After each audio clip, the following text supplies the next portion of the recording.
so tired of living scared. I have to do something for me. I can't take the pressure, but I have to. No one will live my life for me. I need to know I'm better than this, that no one person who wronged me broke me. I was once a strong man, taking on everything in my path. When you took my daughter, you broke all I had. With that one action, you got my reaction. I threw my hands in the air and quit. I try to pull myself together every day. I can't begin to rebuild because I'm so lost. I don't know how to get back the feeling, the one they stole that day. I was viewed as the protector, the strong and wise man to take control. I was put on a pedestal every day. When they took my daughter, they took all that away. I was the rock for my family. I made their dreams into reality. It was always up to me. Now my dreams are nightmares that I can't The children wake in up. our country are being made to be the victim of a situation they are not involved, and then sent to a foster home where they again are reintroduced to trauma of being the oddball. Our courts are contaminated with young, inexperienced caseworkers and polluted with bribes, high-priced bonuses for speedy adoption of terminated parents, and judges who don't practice law with the Constitution in their sights. This is a problem. George Washington never thought of children as pawn in the game of freedom and American values, and never had he wanted to sell them. They were from his maker, his creator. Our children are being run down for no other reason than the profits being made in some way. Somehow these government agencies make money hand over fist day in and day out. They have you go to classes that they are billing for, and there is no viable reason for you to attend. Yet when you hear an update, CPS tells you that you're further away from when you started. Reunification is your goal, not theirs. And after you go through 12+ months of grueling, painstaking classes and meetings, all while getting the slimmest amount of time to visit your child, and even worst, you are always supervised, never alone again with your child. It's awful. How do they feel, do you think? Where's the outrage? Why is nobody standing up for these families being torn apart by CPS?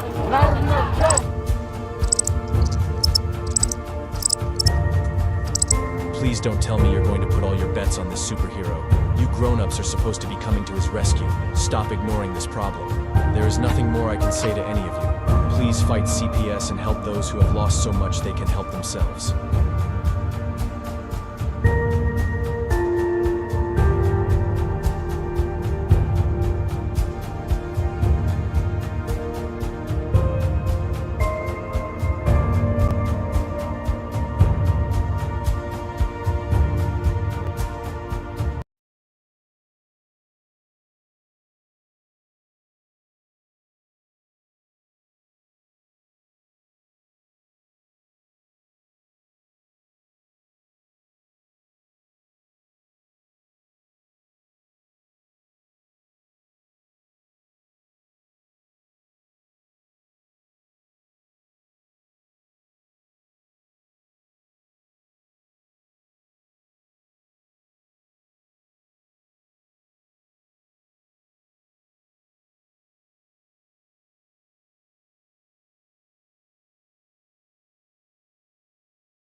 We're on. All right, everybody, what's going on? This is Tiff and the Punisher Show. Hopefully that music played for you guys when we were coming on there. I'm not sure if it did or not, but if I couldn't hear it here, so I have to check into that. Hopefully it did, because we're trying to tighten up things here. But tonight, guys, I apologize. We will not have Tiff with us as usual. Tonight, though, I do have a very, very special guest of mine, good friend of ours here at the show, and hell of a freedom fighter, Mr. Gunner. How we doing, my friend? Well, who are we going to piss off today? Yes, sir. I am now permanently banned from TikTok. You are banned from TikTok. 100 can't even get a new account or not a damn thing for putting out the truth.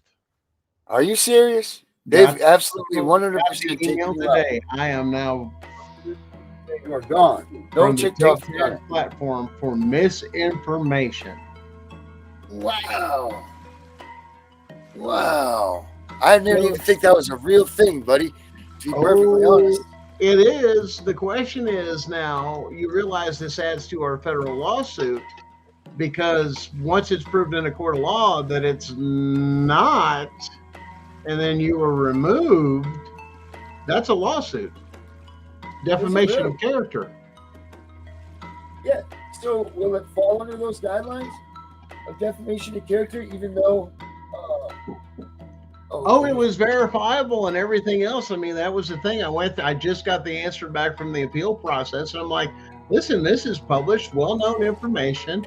Everything else out there, everything's put on there, even the disclaimers for educational purposes only, and go through there. How is it misinformation when it's going on all over everywhere, and TikTok is full of CPS corruption, child trafficking, and the whole 9 yards? And it goes to show you how deep this corruption goes within these states and these judges that are now, hey, I want to get something in a state, I'm going to get a court order to suppress that or remove that for, that's not true content. Because why? It's the party line. When you expose the party line of being a lie, and you're covering over of basically, listen, man, you're polishing the turd, so to speak, of saying, oh, we're not that, we're not doing that, we're legit. Look, we're with the state. Hey, we're with the government. We can't do something wrong or illegal. That would be just unethical for us. Well, why did the Chevron doctrine then get passed, and why did all the corrupt shit come out with the we could show a timeline where the Chevron doctrine did, and then you could see the change over time in every state, even in their policies and procedures, even within the police departments. It used to be they just left you the hell alone. You got to remember, we're old enough to remember what it was like to actually have before these things were really big. They never bothered nobody. I've never dealt with CPS or anything else unless there's somebody that dealt with them, with somebody that were. criminal case. What it was. Not a damn clue what CPS was. Yeah,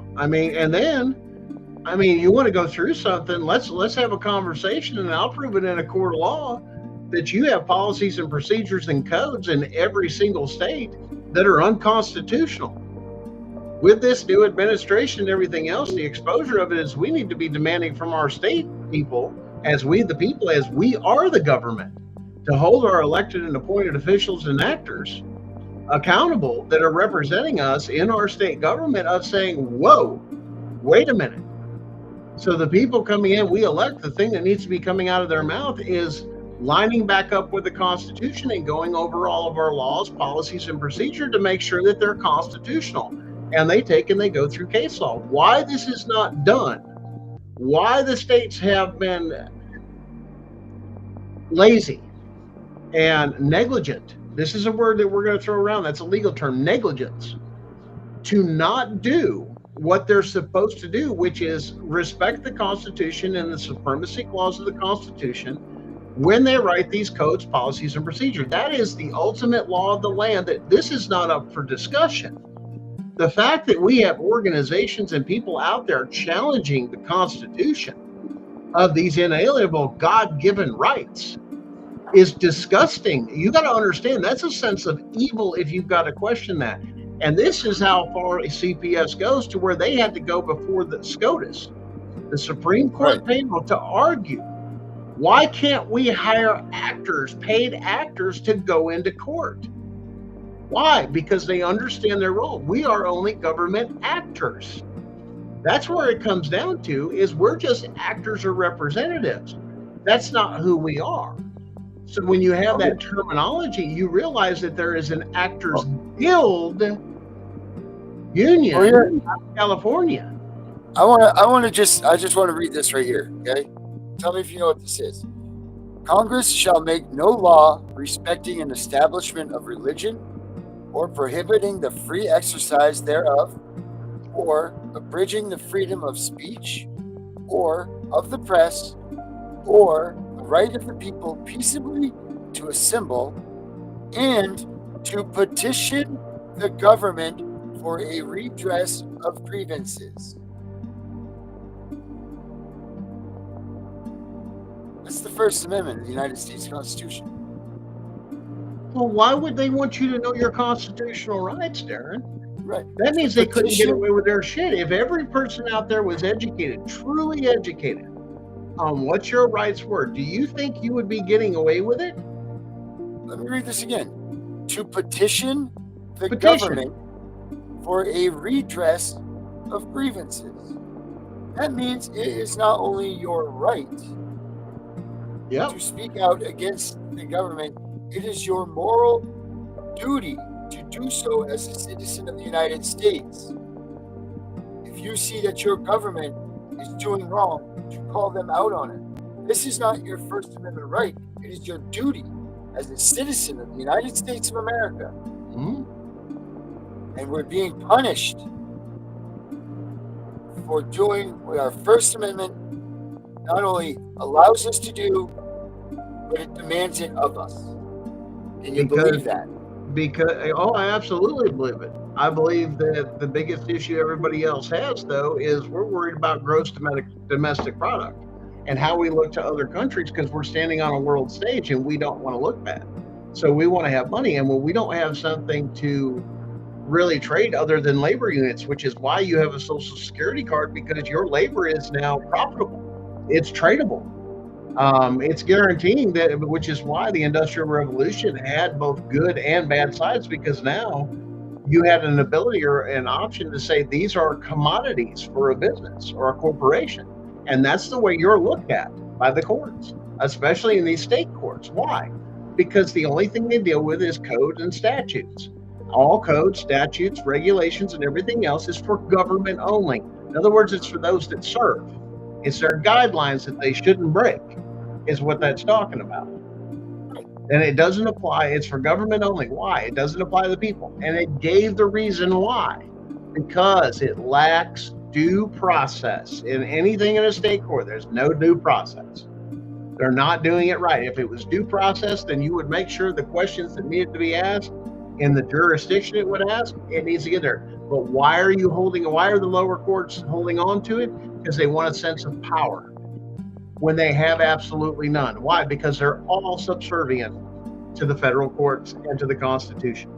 That's what they don't want you to realize. They want you to keep spending money in your state. Right. But isn't it such a waste of time? Like, think about the waste of time that this has got to go through the court system now, for you to have to now go to a bigger court, which I think it's kind of funny. It's like, hey, little brother, I got to go see your big brother now because you can't do the job you're supposed to do. You know, I'm going to go tell Big Brother that you've been snatching and stealing candy out of his candy jar, and you've been doing it illegally, which is what they're doing. How do you think that's going to happen when the federal government starts turning on the states of violating those states? And those people have got to be removed. That's the whole point of, like I said, filing it. You're supposed to be a big bad judge and respectable and all this, and you got to go up and see Big Brother over here to straighten you out and turn you in. You would think these lower courts would be respectable and be like, no, I want to be like Big Brother. I don't want them to have to rule on what I'm ruling on. Exactly. I want to do the right thing, and they don't. And it's awful. It's disgusting. Well, and that's how they work their way up to the courts. I mean, when they have that federal license and they get into that federal courtroom, that's how they move up to judges, or they're appointed because of the way they handle things, or making the attorneys, holding the judges accountable, and making sure the Constitution was followed. Those then get recommended to be lower or district court judges. They get nominated, and they're done by the president. So some of that, you've really got to watch a lot of nominations, and then it goes through Congress and everything. I mean, they're very, very well vetted. But one of the best things that they have there is they get a salary. That salary, it's there for life. It's guaranteed for life, whether they're serving or not serving. They get that paycheck every month. Every federal judge does. There's no incentive whatsoever for them to rule one way or another. In other words, they took the ability for influencing a judge with money, as the state courts and family courts do, because you say, well, they don't get money. That's a lie. Look into child support. Those administrative fees, they go into the judges' retirement funds. Now imagine emptying all those judges' retirement funds across every state, and now goes back to the people. You shouldn't have had that. Either you're appointed and the governor can take and guarantee that you're on this for life, and this is your paycheck. You don't get any bonuses. You don't get any retirement fund. It's not determined on how many cases you see or how you rule or how you get people caught up in the system to keep draining their money. Why? Because the money has to come from somewhere is the point. And when we quit paying and you start withholding your stuff, what are they going to do? You know what? You know where that money comes from? Our children. Children that this government takes, puts into the custody of God knows who, gets that and money. Listen, I guarantee you, and you watch what I'm saying here, Darren, eventually, we're going to have an AI judge for all state stuff to eliminate all that. We should. And we should. Absolutely, we should. Because if they've taken the law, they've already taken the law out of these courts. They already have, so why not take the emotion out of it and put the law back into it? Because Matter of fact, all supposed to be ruled by the law, by the book, by the way it's supposed to be. That's what you and I were talking about, that when you take and a judge says something, and that's why I say you guys are there gathering evidence. In my particular case, the civil court judge actually came out before we got started and actually said and addressed everybody in the courtroom and said, during my case, I just to let you all know the way this is going to go, kind of laying out the ground rules. And even turn around and then begin to say, listen, I'm watching you and I'm going to look at your body language and how you think and how you react and all that other stuff. And I don't want outbursts, but that is going to take into be part of the determination on how I rule and set it on the fucking record. Well, come to find out, according to the rules, one of the rules they cannot break for judges and or magistrates or anybody that sits in that position is it has to be about the law only and not about emotion and not about their feelings and not about how they think or feel. It's where the facts take them. There's the problem with human error and these things of judging over somebody else, because your feelings get involved. You may have big feelings or you may have a personal experience that something in that case will trigger you to bias that judge. That's the part of the human error with it. And that's not fair. And part of what it was saying is, and we're in the day and age nowadays, it's all about feelings, it's not about facts. And I love the saying that came out, facts don't give a shit about your feelings, because they don't care how you feel. Those are just the facts. And here's the other thing. If you think that there's no such thing as that, stop that sun from coming up. Let me see you stand out in the ocean and hold the tide back. These are things that are absolutes in our worlds. And that's what they're saying about the Constitution. These are God-given absolutes in this country and the way that everything operates in this country. But it's not being followed because corruption got in. Part of our Constitution gives us the leniency, as we the people have written the contract, that it even says if it becomes toxic, those people that are serving in government becomes toxic. It not only becomes our right, it becomes our duty to remove those people and institute new elections and a new form of elected and appointed officials. The Constitution's already accounted for human error. We just have to utilize the Constitution, which is what's getting ready to happen. And what a lot of people don't realize, there's a lot of pink slips coming at the end of January. A whole lot. Yeah, there is. Now, what are you going to do? Now you ain't got no job. But you understand, too, a lot of this comes down to you ain't got no job, you ain't got nothing. I said something to somebody the other day about, listen, why does it do it this way? I said, listen, if you file for federal change of jurisdiction, like in this, and you say, listen, I have constitutional issues that weren't addressed in the lower courts. Matter of fact, they breezed over them. That's a violation of that judge's or magistrate's oath to rush to the aid to the integrity of the Constitution. That alone is against their oath. They should have known this is a question that it directly affects the case. That's why you're sitting there. We need to get advice from the higher court or get a ruling on this before we can move forward. That is a good judge, because my jurisdiction ends here. Instead, you get answers of, we don't deal with that in that courtroom. Well, if you're aware you don't deal with it in the courtroom, then you need to change jurisdiction and get that answers, because it's extremely pertinent to this case. But to keep going is a criminal act itself. That's the point. That's what we're getting through to people. How many people in the majority that deal with CPS has had a Fourth Amendment violation of coming into your home with no warrant, court order, or emergency?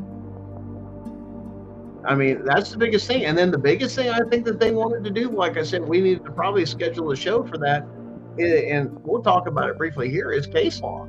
You don't know, people, even lawyers are that damn dumb. I'm not kidding you. I mean, it blew my mind when I said something about SEC versus Jarsky is a huge Seventh Amendment pivotal case that deals with juries and jury trials. And they're like, well, that has to do with this and this and that. And guess what? And Roe versus Wade had nothing to do with abortion, but see how they read things into it off of those rulings. There's a reason why. It's called the summation. When you get a judge's decision, you're going to get a summary of it. You're going to get the ruling. And this is how you read some of this, guys, so you understand. It's what's in the summation, or basically it's the train of thought that the judge came up to for the decisions he made. That's what it comes down to. It even goes into the train of thought or the intent of that. You can't come around. That's why it's saying that the intent of entering into your home, you have to make the first action to call CPS, come to my home, I need your help. That's called intent. Anything else of them showing up, of doing anything, doesn't have a right into your home, and it doesn't fucking matter. And it takes a first person experience to go through it. Here's the other thing. You're not facing another person, you're facing the state, and the state cannot be an injured party in any case. So how the hell is the state against me? There's the other problem. See where I'm going? This is a compound problem. We'll just ignore it. Why? We're professionals. And believe it or not, I believe some of that too, Darren, is the Rooker versus Feldman case. That one thing I'd love to challenge, especially moving forward with that too, that we're going to challenge, is the inability of dealing with family courts.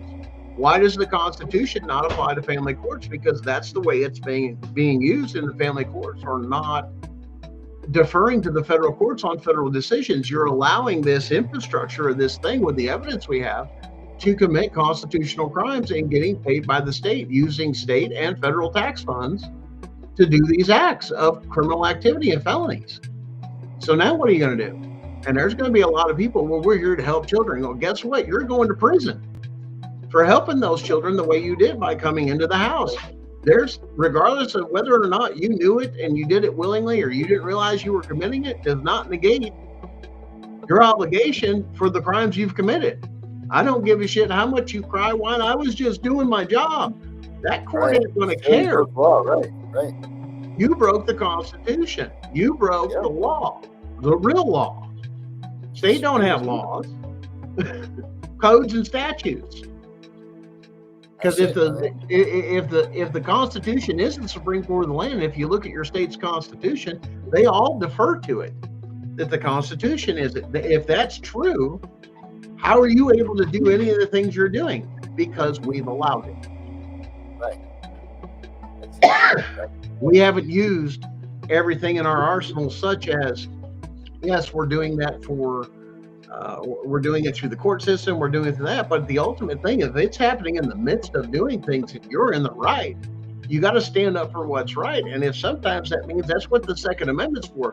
When somebody forces their way into something to violate your rights, you have the legal right under the Constitution, under the Second Amendment, to defend yourself, whether it's against government or an invading force. That's there to protect you. Yes, you may have to answer a few questions in court, but as soon as you claim the right thing, or they try to file something, well, I'm doing a change of jurisdiction. Why? Because you don't have the ability to make that decision. Why? Because it's a federal issue. We're going to get some federal stuff. Absolutely, Tammy. Critical thinking is out the door. I just had a conversation with my friend earlier today that, watching a lot of things go on. We've watched this go on in our lifetime of the slow erosion of things, and we're over here shaking our heads. It's like, you guys are going to pay for that. I'm glad you're entertained and you got the new football jersey, or you got the new game, or you got this and that, but your rights and your children are now being stolen. You've been entertained. You've now swapped that iPhone for your children. Yeah, as long as you're not paying attention to what's really going on the news and what's really happening in the world, you're doing just fine. Make sure you pay attention to who's the quarterback in your favorite football. You know why? Yes, you're not paying attention to what's going on. The newscast is instead of talking about what's really happening. Yeah. It's because they don't care. Right. It's smoke and mirrors, man. They don't want you to see what's happening in the real world. They come with a false flag. You know else who came with a false flag? To here we're here for the children. We're here to protect the children and all that other shit. Little man named Adolf Hitler, World War II, baby. You better look at it. Stalin. They used the children. This is the same thing. This is Project Paperclip bleeding out. And it's getting ready to die. Oh, you hope so. Any of that stuff, you know? I think we're in for about a couple of years of hard facts and pulling back the curtain.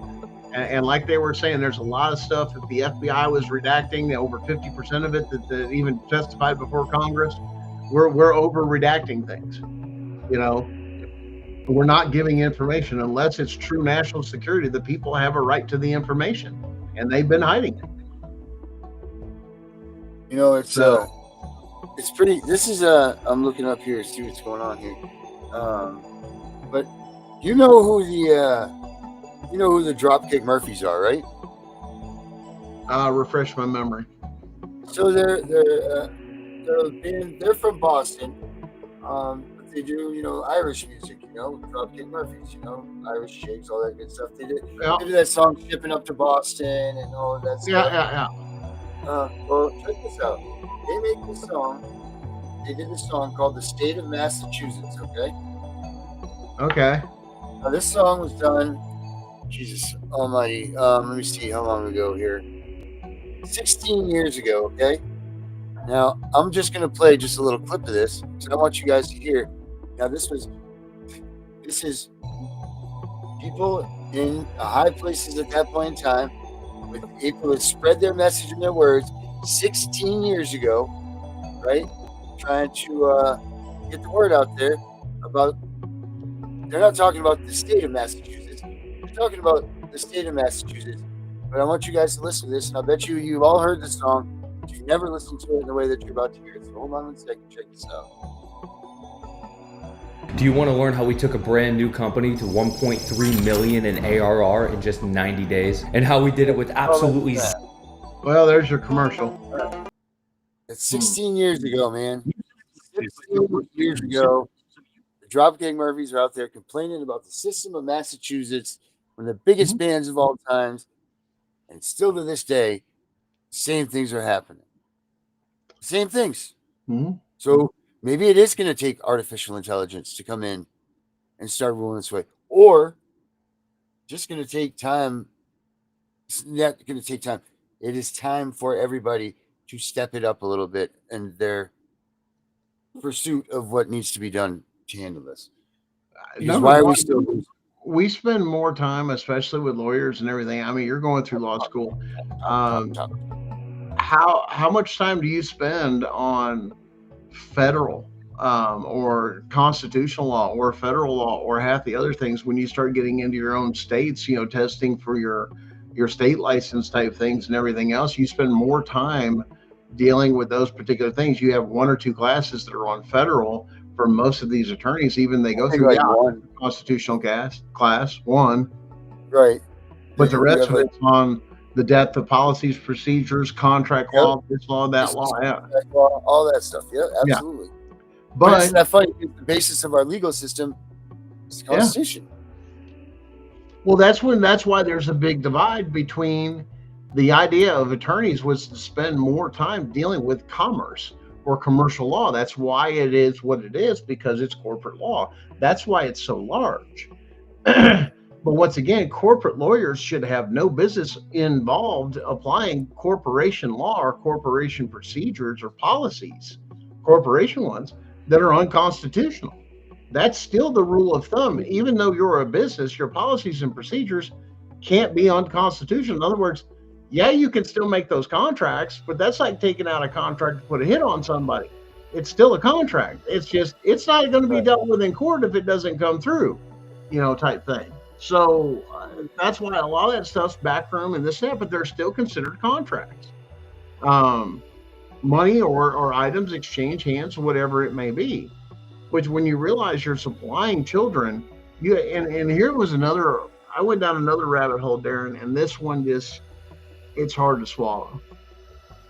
Did you know that we are the #1 country in all of the world that loses more children through CPS, not just double, not just triple, but over 10 times misplaced children caught up in child trafficking happens in this country than any other country in the world? Hell yeah. That goes along, that stat that I tell all the time. I don't know about the number that you just kicked out, but I will tell you it absolutely matches, or in my math head, 74%. I'm sorry, I might be wrong. It's either 74 or 84% of the children that are rescued from human trafficking throughout the world. CPS right here in the United States. CPS right through here in the United States. Yep, that's where they went and came from. So I absolutely can see what you would say 10 times the amount. Absolutely. That's our children are being trafficked all over the world. This is not a joke. We think that we're the ones consuming it, and we're having people shipped here from the Orient or this or that. You got to understand that's an import business. There's also an export business. And when you have things like natural disasters that happen, like over in North Carolina, those children are now declared dead or missing. Those type of things. So, Darren, let me catch this call real quick. Go ahead and guess a second. Yeah. So check this out, people. I'm while Gunner's taking this call. I'm gonna take this for a reins for a minute. Now I just totally forgot what I was gonna say.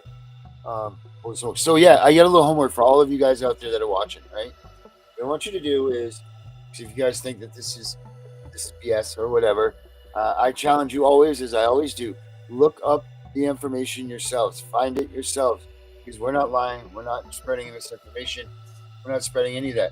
But what you need to do is go online, look up for your state, and then put it down here in the comments, what you guys look up there. Go out, look up your states, your comments. Put it in the comments right below us here, and find out how many kids are missing between foster age and adoption. Because what you're going to find is that there's a gap where there's an amount of missing children that you'll see. Huge. Every state will have it.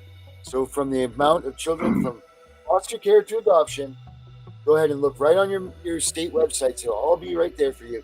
And put down here in the comments in the bottom here, put how many kids are missing in your state. Please do that, and you will be overwhelmed and just beside yourself when you see, if everybody does this and everybody pitches in, you can see the amount of kids that are missing. And don't forget, this isn't just a one-time shot. This is a recycled number of year after year, with an increase of 4%.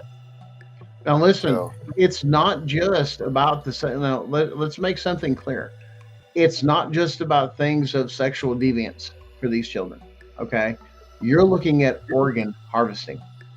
Okay, you're looking at children that have, once again, some of the drugs with the adrenochrome and some of the other things that they've come out with, that they know adrenochrome is a real thing. It is a patented, listed, particular type of drug, as we'll say. How it's obtained is extremely illegal, but it's a black market traded thing. You start scaring little kids, are the easiest to scare. They have less experience with traumatic things. Hello, Monsters Inc. Yeah. Mm-hmm. Have you seen Monsters Inc? Yeah.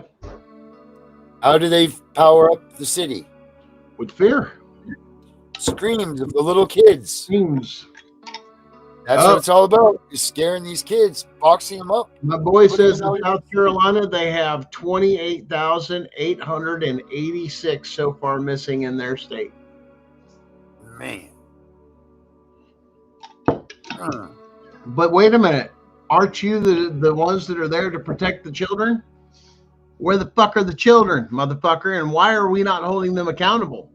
There's the biggest question we have now. Why is our elected appointed officials should have things like in place for not child trafficking? We have a bunch of laws for child trafficking and they're attacking the people. What about the administration and the fostering people and all these other things? That many kids missing, and probably and 210 up for adoption in South Carolina. Missing that. Let me tell you something. We have 2 adult cats that just had 7 kittens, okay? Now, I don't know if any of you have ever had cats before. I never have before this. But it's hard as hell to keep track of 2, let alone 7. All right? We've done this for 3 months now. We've had 9 cats. Do you know how many we've lost? 0. None. Why? Because we pay attention. Because it's pretty freaking hard, unless you're doing it on purpose, to lose a life. You don't just, oh, whoops, where did Joe and Eddie and Charlotte go? I don't know. Okay, tomorrow. You know, you don't. Come on. This is clearly being done intentionally. You know, you don't lose that many kids. How it got passed, and I get how it did. It came out of fear of giving, and this is the sunshine thing, and they'll even show you like this movie. Some of the things my wife, like I said, went through, a lot of it too, was there's a movie called From Darkness into Light or something, and it deals with all the dark side of everything. And all these caseworkers, that's all they're shown. They're not showing a family that just is struggling a little bit. It's always worst case fucking scenario. It never deals with, well, what is and this goes to the core of it too. What if it's something they pick up from school? What if it's something that's picked up from what they're seeing? I mean, really, you protect your kids the best you can, but shit still gets in. You never know where they see it. You go out in public, you're wide open to them seeing everything. Now, should your kids never leave the house? No. We prepare them to live in this corrupt, fucked up world that we all deal with, but we don't expect that in our homes.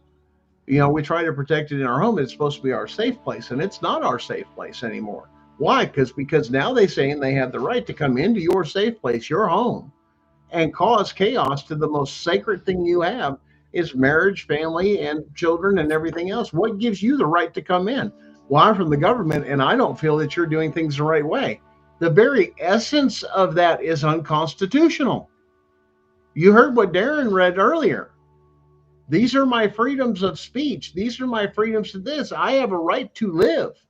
I have a right not to be bothered by CPS, the state, or the government, unless I've broken a law, committed a crime. Have I committed bodily injury to somebody? Or have I broken a contract? Or have I taken somebody's life or something like that and ended their constitutional rights? Those are the only reasons you're supposed to be able to drag me into court. Otherwise, even under the constitutions, I'm going to tell you the same thing that it's going to tell you now. Fuck off. The Constitution tells you to fuck off. I don't care what you feel. I don't care what this. There's the beauty of your belief system versus my belief system. The Constitution guarantees you can't force beliefs on me. Look at this. Check this. 1 hour ago. Holy smokes. Wait till you see this, what I just found. Ooh. Oh, boy. Hot off the press, seeing it here first, people, I'm pretty sure. Let's see. Share here. Check this out. Kids for cash victims react after Biden commutes sentence for. I don't even need to see the rest. Let's take a look, guys. Hey, you see the headlines right now? They're going wacko. Office, apartments, Breaking news coming out of Luzerne County today. President Biden commuted the sentence of disgraced Luzerne County Kids for Cash Judge Michael Conahan. Conahan and fellow Judge Mark Ciavarella were convicted in connection with that scheme that sent thousands of juveniles to 2 private detention centers in exchange for millions in kickbacks. 2822 News I-Team reporter Andy Mahalchik has been covering the Kids for Cash scandal since day one. Andy's live in studio. What did we learn today, Andy? Well, good evening, Nick and Ken. As I spoke with a victim of the Kids for Cash scheme. She is very angry and says this clemency for Conahan is simply wrong and an injustice. Why is it that national Just news? Conahan, did you want to say anything about the guilty plea today to the taxpayers in Luzerne County? I don't have a comment right now, Andy. It's a big smack in the face for us once again. The words of Kids for Cash victim Amanda Lorup after hearing that President Biden commuted the sentence of disgraced Luzerne County Judge Michael Conahan. We had no time to get any time taken away from us. We had nobody to write to talk to. But now we're talking about the President of the United States to do this. What about all of us? Laura was one of thousands of juveniles who were wrongly imprisoned as part of the Kids for Cash scheme that involved Conahan and fellow Judge Mark Chivarella. They received $2 million in kickbacks in exchange for sending juveniles to 2 private detention centers in which they had a business interest. The scandal gained national attention. He and former Judge Michael Conahan entered a plea agreement to basically one corruption charge. Chivarella was convicted in 2011 on 12 of 39 counts and sentenced to 28 years in prison.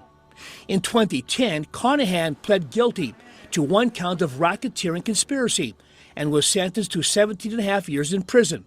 He was released to home confinement in 2020 because of COVID-19 health concerns. Now, Amanda Laura was sent to detention for 5 years for simply being involved in a fight at a high school volleyball game.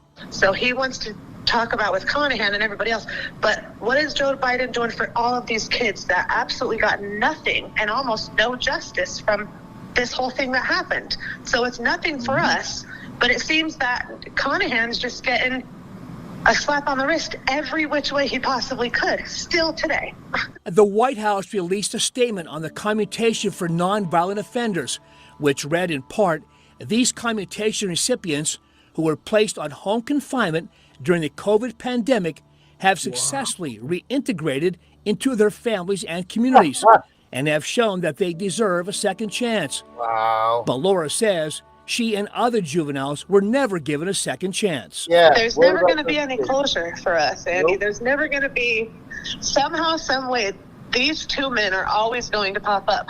But now when you think about a president of the United States letting him get away with this, who even wants to live in this country at this point? I'm totally sickened. I just can't even believe this. Now, this means the 2 years or so that remains on Conahan's home confinement now goes away. Our attempts to contact Conahan for comment have so far been unsuccessful. Nick and Ken's back.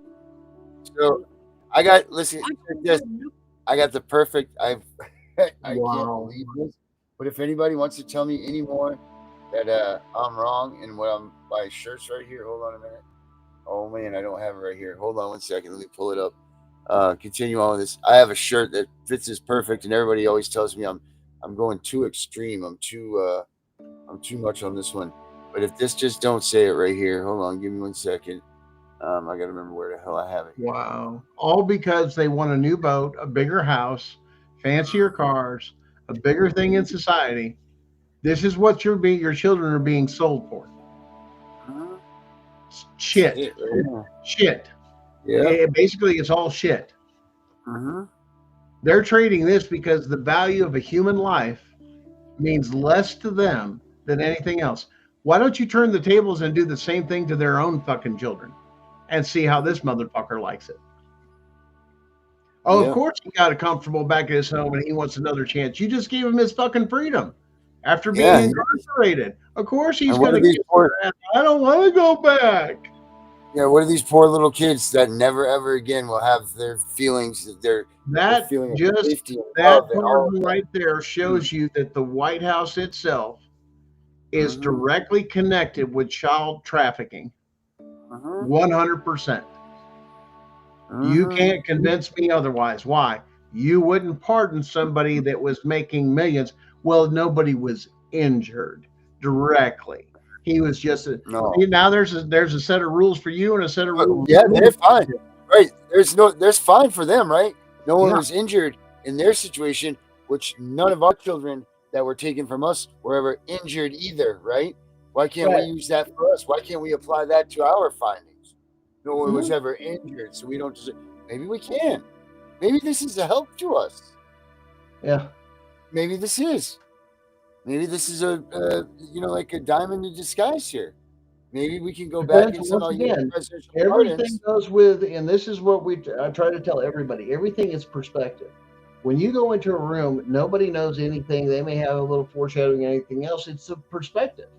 When you change the perspective, and there's great spin doctors, which is why a lot of people will tell you, and a lot of people deal with CPS stuff that don't talk to them at all. Why? Because you could say something they could spin as it being bad to a judge, a court, or anything to justify what they do. There's part of another thing of their existence. This is a violation of due process. Why?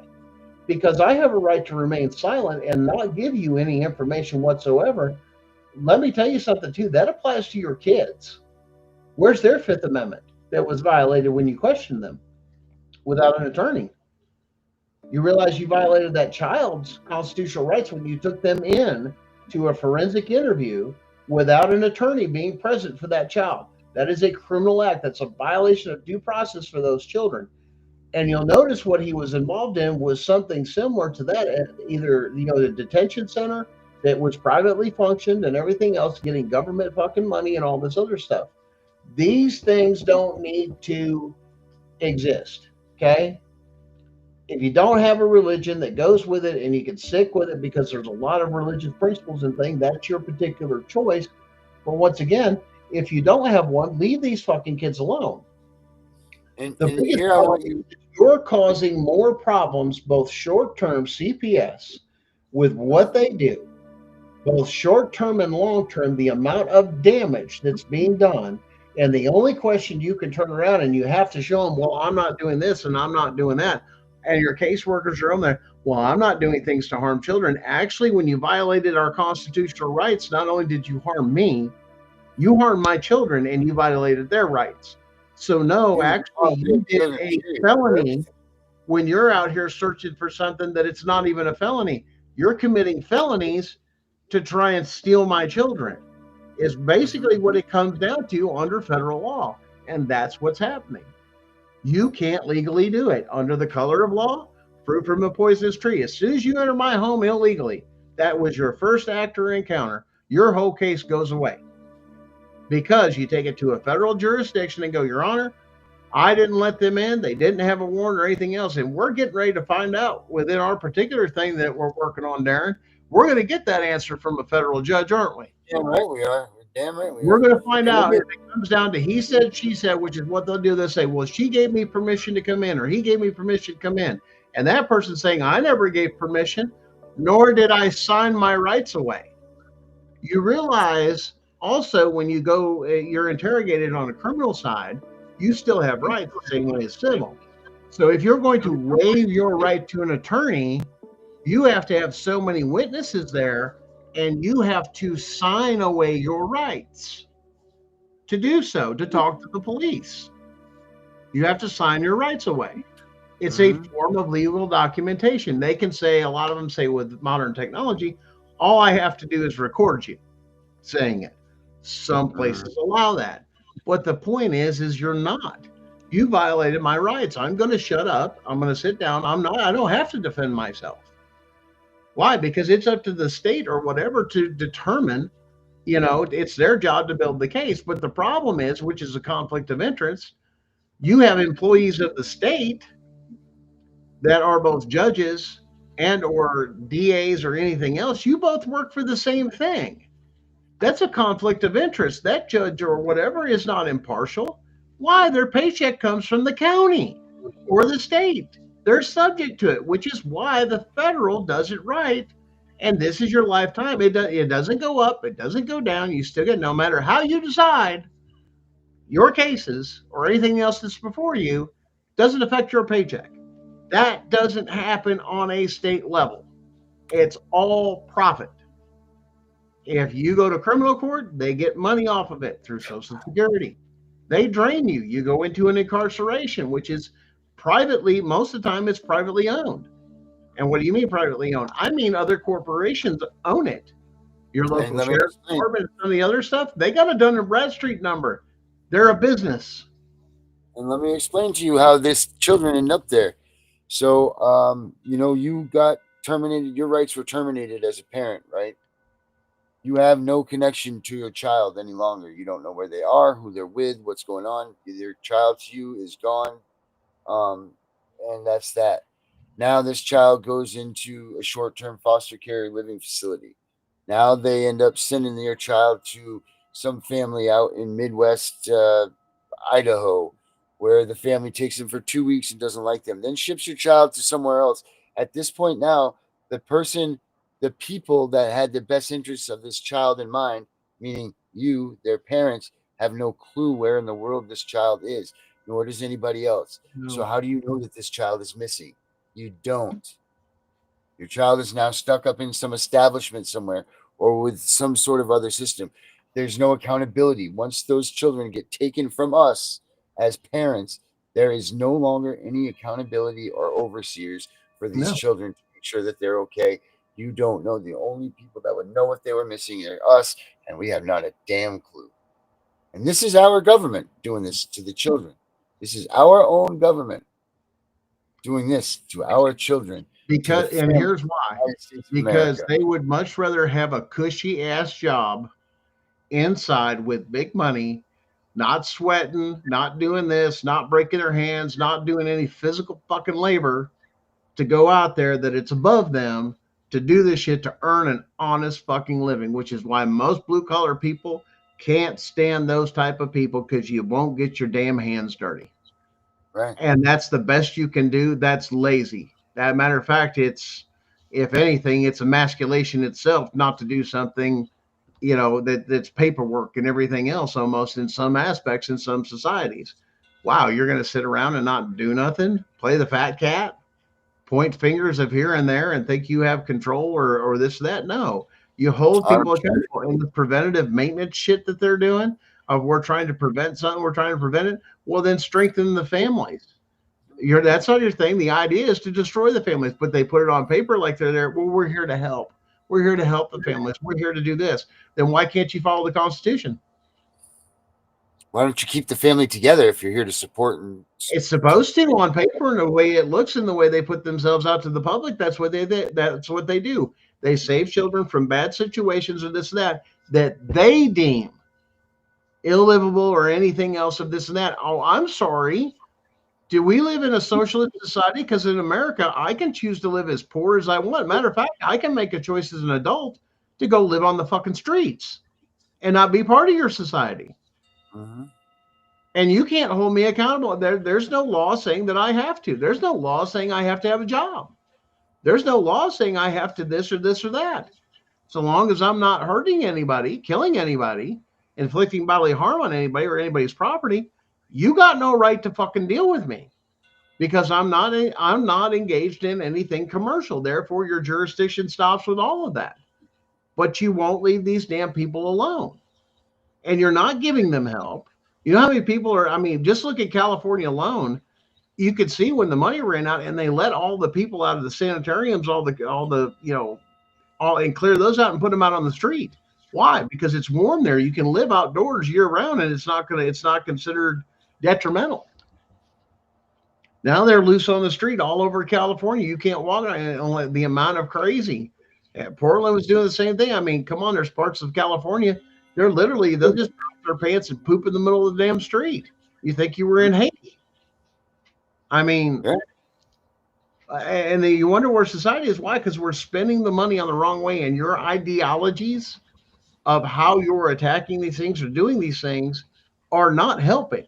And that's like, the proof of the Department of Education said it was formed in 1978, and it's a fucking joke. I mean, people are calling out, you need to stop this. We need to stop all this federalization. We need it. We should have never went through Commie Core. We call it Commie Core. So I know it was called Common Core, but when you read about who fucking did this shit or who organized and wrote it, the idea was because the white students or certain schools, especially the white demographics, were too intelligent, and there was too much of an educational gap between that and others. And it was like one of those things of saying, so you're going to dumb down the kids rather than smarten up the black kids and the Latino kids and all the other cultures because the white kids are too smart? We got to make the white kids dumber? Mm-hmm. What the hell? Mm-hmm.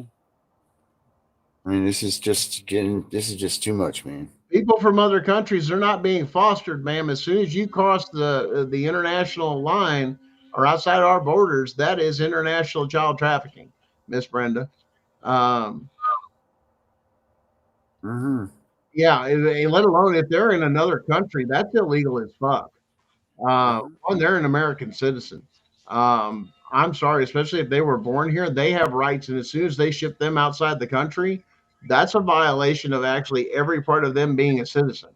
They're not supposed to. Matter of fact, the other problem I have when they ship them across other states, you just lost jurisdiction because you do realize your CPS of whatever state you're in, shipping your child across state lines is a federal offense because there's no jurisdiction and they can't surrender jurisdiction to somebody else with that. That's a huge issue.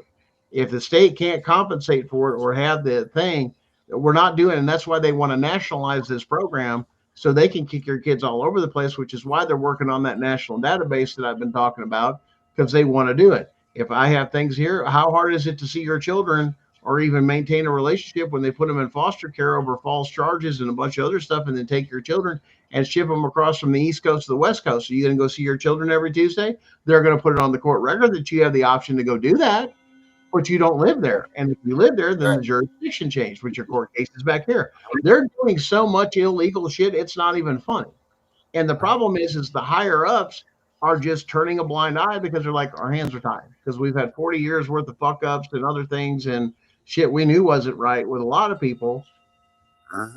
We're allowing it to happen. We need to do a constitutional audit of every single state policy, procedures, and everything they have. If it doesn't line up, it gets gutted. Bottom line. And if you if it affects children, get rid of that shit too. Listen, that's just a fact, man. That's disgusting when they play games with our kids this way.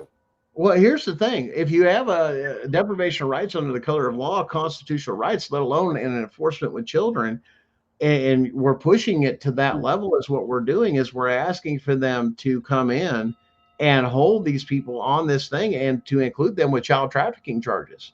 That's what we're going to push on the criminal side of what we have after the civil case. The big one that we're working on, you guys, that we're getting ready to take her and kind of plow the way, is saying, all you motherfuckers are guilty, either by association or something. You did nothing. You condone. I don't care if you just condone and approve the payment. You're still guilty of co-conspire. It's called conspiring. Conspiring to commit a crime. You paid the bills. So there's a lot of that's going on that people are going to have to take and wake the hell up and realize the reason you're so poor, the reason you don't have the money you need to do, is they're robbing you left and right. These government entities. And here's the thing, fuck off. I ain't bothering nobody. I ain't harming nobody. I want to go do my job. Once again, that you have no authority over. Matter of fact, I've got a master's in. You came into my world, I'd be your master. I'd subserve you. You'd be my flunky, my greenhorn. You wouldn't have nothing to do. You wouldn't assume any responsibility. Buck stop would be here. And trust me, you don't want to have that conversation on the other side, because people knew me when I did things electrically and stuff like that. There was no compromise. We're going to do it the right way, or we're not fucking doing it at all. That's exactly what I say. And I've walked away from jobs because people wanted to take shortcuts or bullshit. No, I will not. I will not compromise. That's called integrity, people. And no matter what you do, and these people have integrity, but for somebody to say, I'm here to protect all the children, that's a God complex. That's a psychological break in your fucking brain. It ain't none of your fucking business with children. Unless a crime's done, and you heal them afterwards. But preventing this shit, that's illegal. That's unconstitutional. You're innocent until proven guilty. There's the other thing. Why are you disrupting my family? I'm innocent until proven guilty in a court of law. Why are you interfering with that? Do you have, unless you have hard evidence, which is why CPS plays in the civil courtroom and tries to put on even criminal charges or anything else, and you end up with criminal stuff in a civil case. It's like, how is that even possible? They're allowed to do that shit. Wow, that's some shit. So I don't get due process, but I get a classification code or anything else, like some people are getting, of criminal things. Wait a minute, but it's not a criminal thing? It's not on your jacket or anything else. The most that CPS can do is they can separate you. It's the only power they have. They can't convict you of any crime. They can't do anything. And when it comes out, there's some other people. I was talking to some other people. Their case turned around and it changed. Matter of fact, Vinny, I hope in the later show is going to give us an update on his case. Huge breaking case. Huge. Oh yeah, it's awesome. Even to the point if you start going down everything, you got to do your own investigation because they won't do it. Then you find out it's perspective that didn't fit their narrative, so they're going to leave it out. And when you find those things, especially when you find out the state is covering up federal crimes, you mean we got a real problem? I'll let Vinny talk about that a little bit later. I know he's out there. He's chewing at he's frothing at the bit right now. You telling us? He's good. I know. He is ready. He is ready to tell us because I tell you what, people, this just goes to show you that this poor guy has gone through so much, man. So much. All of our stories has been bullshit. It's been corruption, lying, manipulation. It's destroyed parts of our lives. We're having to rebuild things, and it's all. The problem is it should have never happened because the state should have never got involved. And when they refuse to look at other evidence and everything else, or they get to pick and choose, that's not the way the law works. The idea is put everything on the table. Let's go with the facts, and that's going to lead the way. That's not the case in our judicial branch anymore, and it needs to be corrected, which is why I would suggest something like AI, because there's no emotions in AI. You input what you want it to do. It has full access and resource in a millisecond to access all the laws and make sure that it's done and held right. And then it can print a report as summation based off of everything else, just off of case law. And if it needs to be appealed past those logic with no feeling, appeal it and go to a higher court that has humans. Great. But I think AI is going to eliminate a lot of that shit on whether or not it's legal or not. Matter of fact, a couple of cops ought to take and police officers ought to ask some questions, and CPS workers. Hey, here's one for you. Find you an AI program. Tell it to turn around and be a constitutional judge or a federal judge and ask it whether or not you have the right to come into somebody's home. That whole thing, the whole thing with entry without a court order, a warrant, or an emergency. You can even ask that motherfucker what an emergency is defined as under federal case law. Oh, I know you was looking at it, you typing right away. I done sent you all down rabbit holes. Go ahead, have at it. Well, put your answers in the things underneath here. Yeah, let's see what you guys are doing. See what you guys got. Yeah. Tell it to be a federal, the best federal court judge, constitutional judge. You have constitutional, and ask it its question as a government employee, state, federal, it doesn't matter, elected or appointed official or actor. Do I have the right to enter a private residence without a warrant, a court order, or an emergency? In other words, I can't be, the question then becomes down to, then you ask it again, can I show up and knock on their door as a government employee with no warrant, court order, or emergency? Am I allowed entry into that home? It's going to turn around and tell you, well, according to this case law, no, you can't. Matter of fact, it's a Fourth Amendment violation. And now your eyes are going to open. So guess what? I'm going to let you use technology, you case workers and people that work for CPS. Go ahead. I fucking dare you. And love the answer, because what you're going to get back is going, I've been committing felonies. Welcome to the part where they get to blackmail you now to continue to do what you do. And you get to see then the dark side, because now you're part of it. That's how this works. You get a raise, you get a promotion. You know how it works. But we have to keep it quiet, because if we're exposed, you're exposed. Now you lost everything. And I think we had a caseworker on here at one time that was a single mom. A single mom. What happens now when you have committed this felony, a federal crime? And you're automatically picked up. That's 7 to 10 years plus $50,000 minimum for the first offense. You're going to prison. Guess who gets your children now? They have double stacked their bed in insurance, especially with the people they hire. Now that you're on the other side to your kids, now you're going to find out what everybody was going through, and you're doing time. because they're coming for your kids.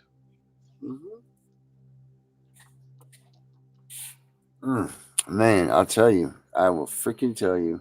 So it comes up to it. And when you start asking it, there's no reason logic. It has a full database of every case that's digital, court ruling, everything else, applies it. And you're telling it to be a judge with those particular things. And based off of federal case law, you can ask it whether or not you're going to get in trouble. Go ahead. Judges, go ahead and ask the questions of everything else on some of the things you've ruled on. You're screwed. And now you're running scared.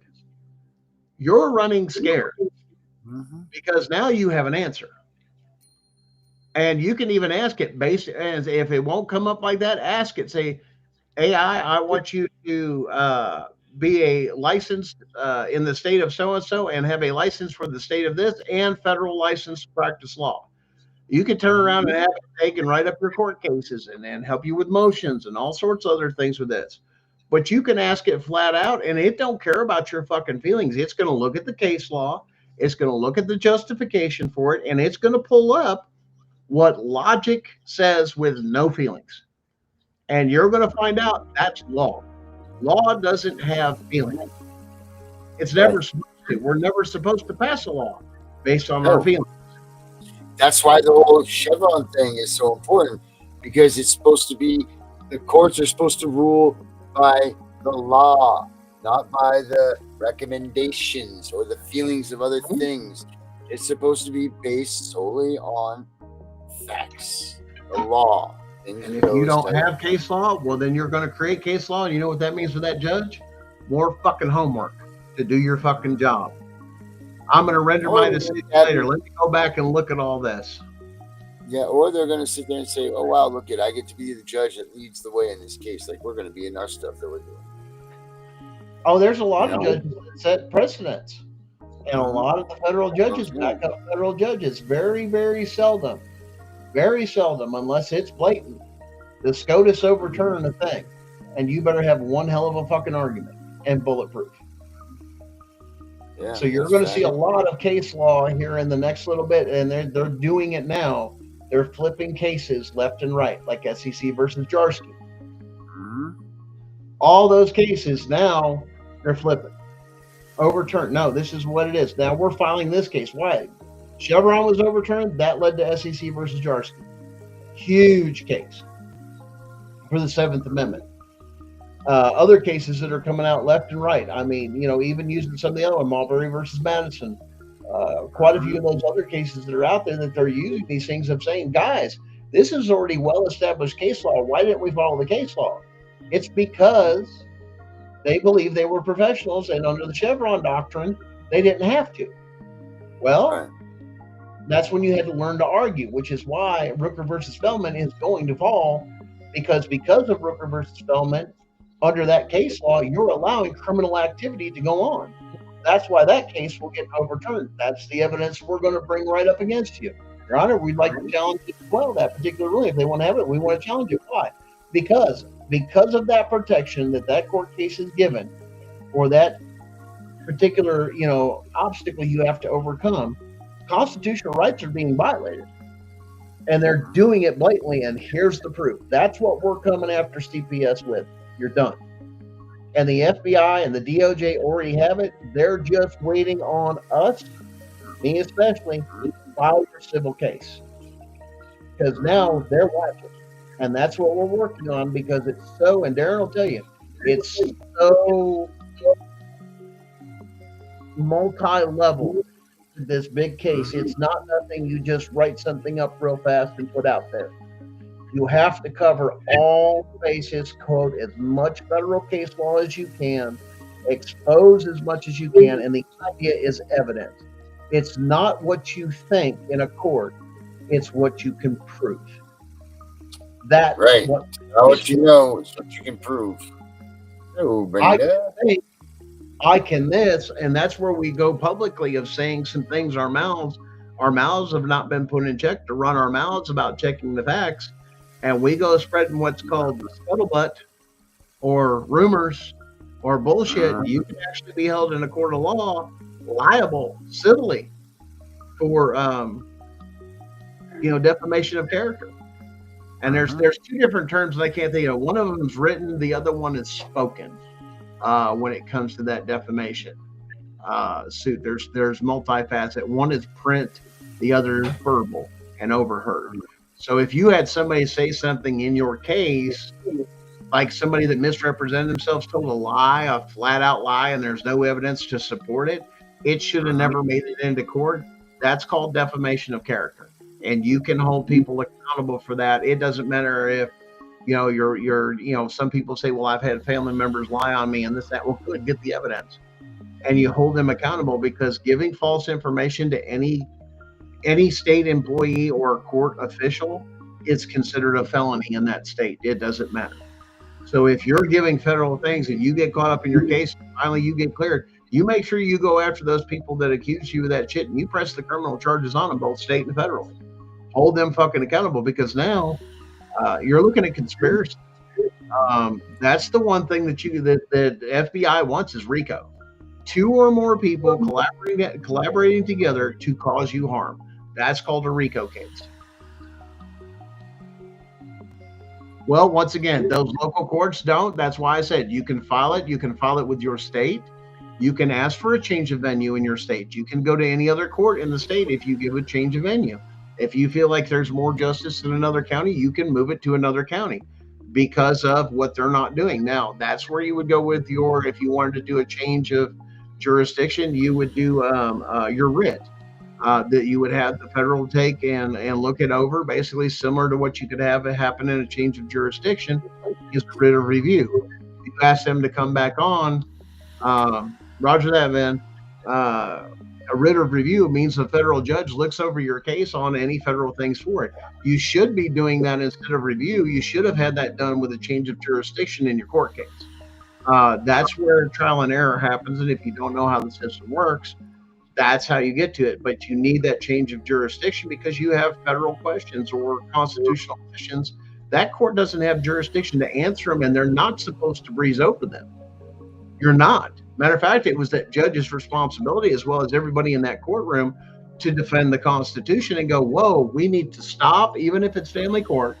We have constitutional issues that directly pertain to this case, such as illegal entry, which means anything in this court case is considered fruit from a poisonous tree. If that's happened, illegal entry, everything gets thrown out. You have no case. There's no case, and they can't bring it up against you again. That's the whole thing. Double jeopardy does apply.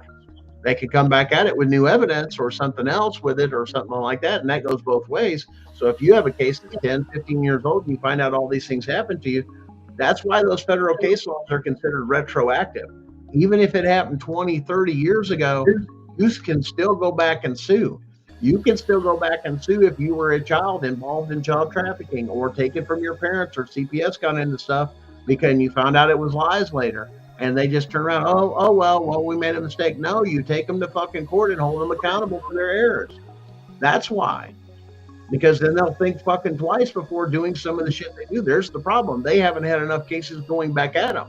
Because every time people try to do stuff, you even have people, well, this is going on, they're kidnapped, we need to hide them out in other states. I mean, you've got people doing that stuff like an underground railroad for CPS on I'm aware of a couple places that are doing that. It's kind of fucked up. I mean, I've heard of a lot of it. People in the middle of a court case are trying to take, next thing you know, they're out of jurisdiction, they're moved out of state. And people are doing that. Oh, you're hiding people that are doing that. No, you're trying to stop a corrupt fucking system because they're not getting a fair anything. And the Constitution is not being followed anywhere in these family court cases. And they have got a case law that prevents them with Rooker versus Feldman that insulates them so you can't, and the federal court can't get involved in family court cases. Why? If constitutional rights are, you're damn right they can't. But you've got to argue the point and do it. And you don't need that lower court's permission. You can tell the lower court to kiss your ass.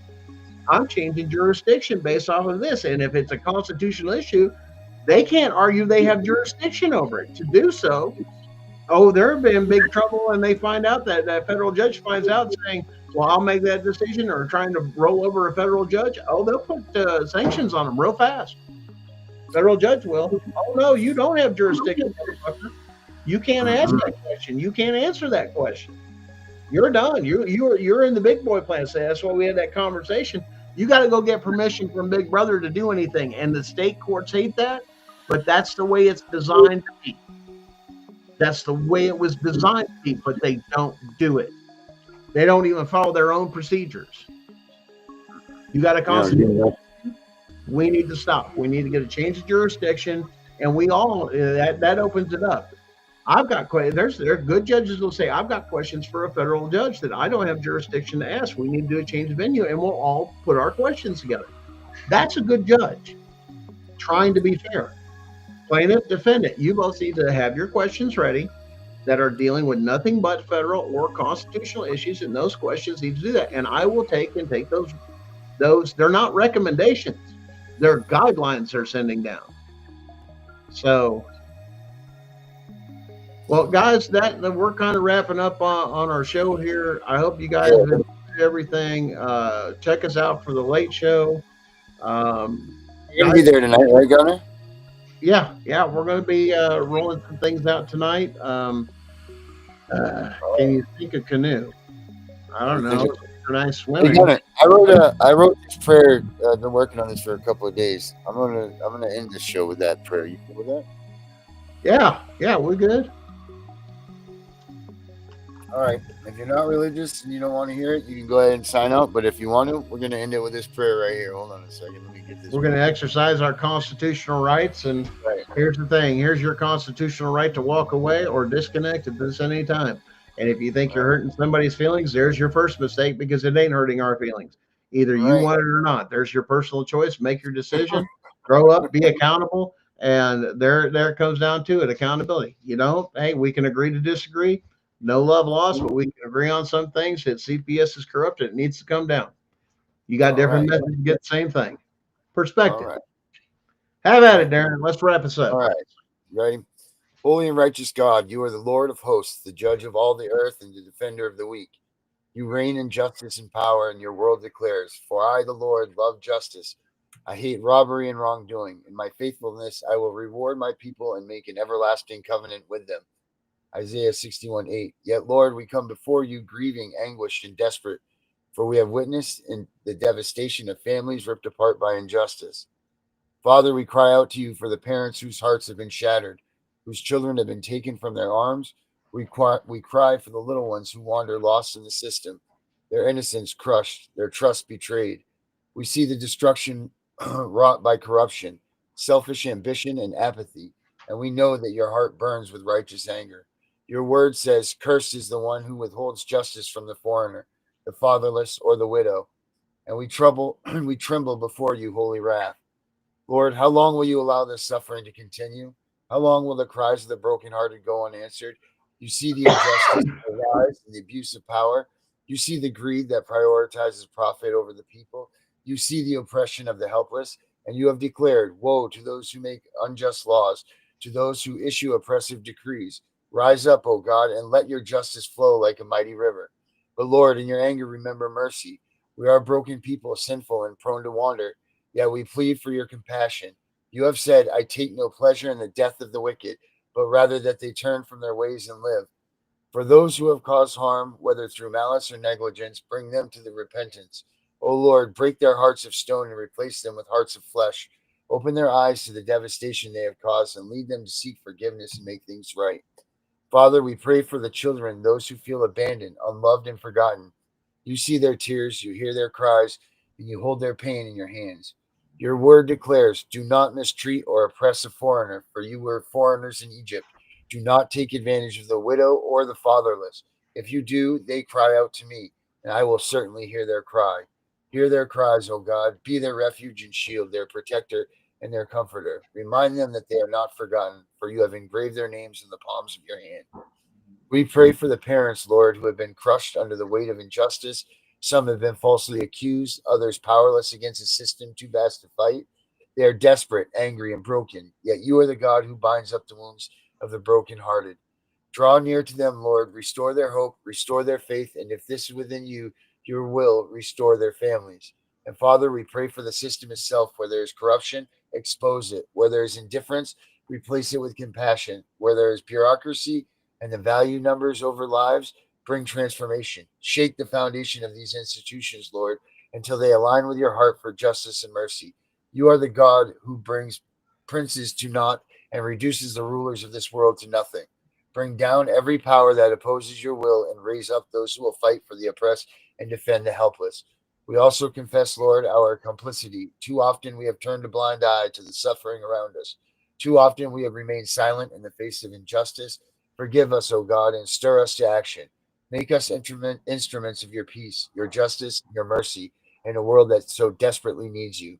Finally, Lord, we pray for your kingdom to come, for the day when you will wipe away every tear, when you will heal every wound, and when you will make all things new. Until that day, give us the strength to preserve, the courage to speak out, and the faith to trust in your promises you have declared. The Lord works in righteousness and justice for all the oppressed, and we cling to this truth in all of our hearts. In the name of Jesus Christ, who suffered injustice to redeem us, amen. All right, guys, we'll see you all at the 9 o'clock show.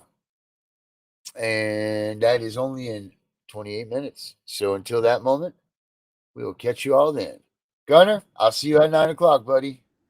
Roger that, my friend. You guys join us then, and we'll continue some things on. We've got some big plans and a lot of other things coming out, so just stay tuned, especially after the first of the year. Understand that if we're busy and you can't get a hold of us, trust me, that just means we're working on something, and we're working on something big. So, Yes, guys, sir. be blessed, stay safe, and remember, prayers are one thing, but action is always required after that prayer for you to do something for yourself. Hell yeah. All right. We'll see you guys later on.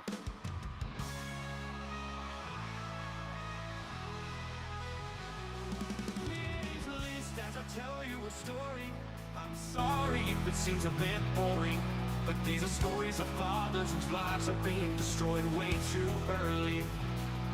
It all started when I opened my mouth, complained about a stupid mistake. I knew better than to have more to say. I did it anyway.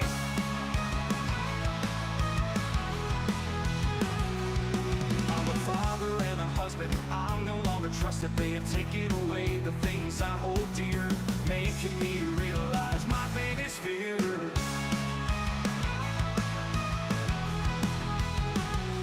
The foundation, it has crumbled. Now there is tears where there was muscles. So now I waste away, missing my daughter as she plays. I am guilty of nothing. When I was a dad, I was something. These people passing judgment have no right to say I'm a bad father, get away. This place no longer for you to stay. I don't want to see you here, never again will I hear. Hey daddy, come play with me. I need you to make some tea. I shed a tear looking at her smile. I won't see for a while. Now as days pass by, the tears have dried from my eyes. All that's left is the memories of that beautiful smile. So thank you for passing judgment. You people don't know nothing. To that little girl I was something, and you took it all away. So thank you for passing judgment. You people don't know nothing. To that little girl I was something, and you took it all away. Now my baby is grown up. Those people messed things up. I lost life's miracles there behind, with just a picture to remind me.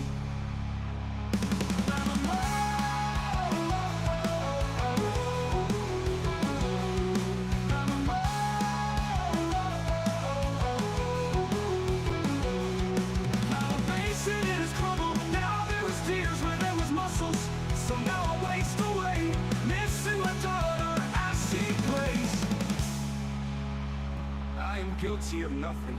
When I was a dad, I was something.